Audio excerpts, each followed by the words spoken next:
Hi, my name's Lynn White. I'm the Education and Volunteer Specialist for Butler Soil and Water Conservation District.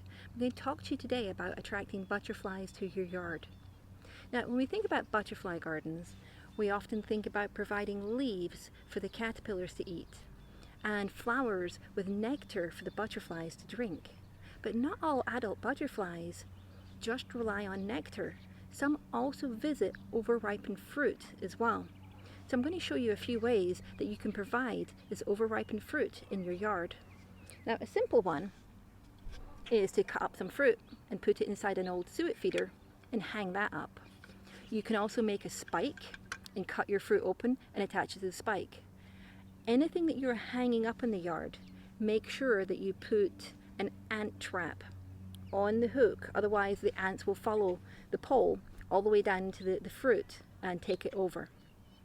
Instead of me hanging it today though, I'm going to just cut my fruit up, put it in a shallow container like this. I'm going to add it to my butterfly puddler. So when the butterflies visit the puddler, they'll also have a food source there as well.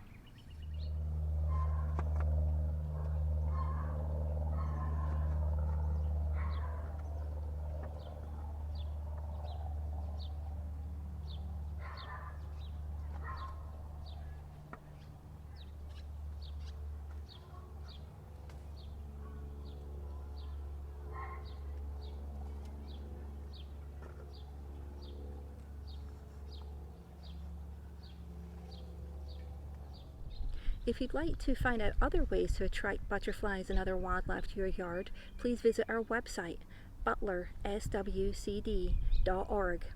You can also visit our YouTube channel for other videos. Thank you.